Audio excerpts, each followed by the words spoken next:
When I say Dillon Danis, what comes to mind? Clown. I mean, it's just How does the Dylan. I jiu-jitsu was talking. community feel about Dillon Danis? Like, I know how the MMA community does, but like you guys were kind of coming up at the same time, and I think people forget that he was somewhat well respected. And to see what's become of him, how do you guys feel about him? Yeah. So the thing about Dylan is, first of all, Dylan is a master. Dylan is an absolute master at managing to stay relevant without actually doing anything combat related.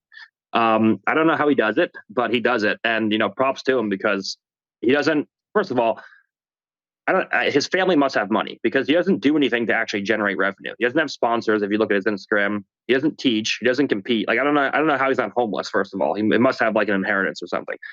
But he manages to stay relevant, and he was pretty well respected. As a brown belt, he won a lot of things at brown belt, and then he was like a big prospect at black belt, and then he had the falling out with Marcelo, and then once he kind of got in with McGregor, that's when he started to fall apart.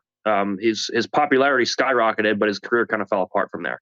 I actually had a super close batch with him in 2017 ADCC, where it was my debut. It was his second ADCC, and he played a very tactical kind of cagey game, and he actually took me to a decision, and I ended up winning a decision. And I've been trying to have a rematch with him ever since, but he won't do it, of course.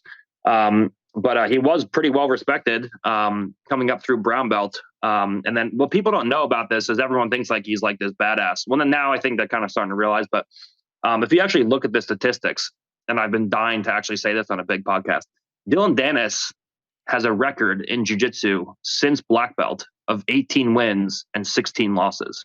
Like he's not nearly as good at jiu-jitsu as people think he is. Like everyone just references the match with me. Like, yeah, that was 5 years ago. Like I wasn't good either. But Dillon since black belt is 18 and 16. So it's not a great record since black belt. You think he'll ever do that rematch with you? I mean, I've offered him 10-1 odds because he always makes like these obscene like bet matches. Like, oh, I'll bet $1 million against that. Like, blah, blah, blah. I was like, Dylan, you can pick a number. And I did this for Felipe. Like I gave Felipe 10-1 odds. He put up 10,000. I put up 100,000. And I told him like, hey, we can do like a no time limit match. Like you put up whatever number you want and I'll put up 10 times that amount. We can put it in an escrow account and we can grapple. And then he just like changes the subject or ignores it and whatever the case is. But now I have now between ADCC and Rogan and, doing some things and, I keep winning. Now my Instagram followers are probably almost big enough where he can actually publicly acknowledge me because before he wouldn't acknowledge me because he knew that if he did, I would just get a lot of his followers. But now I'm like approaching like 800,000. So I'm not too far off his off his count. So now I think I'm getting famous enough where he can actually acknowledge me. So maybe we can do a match eventually.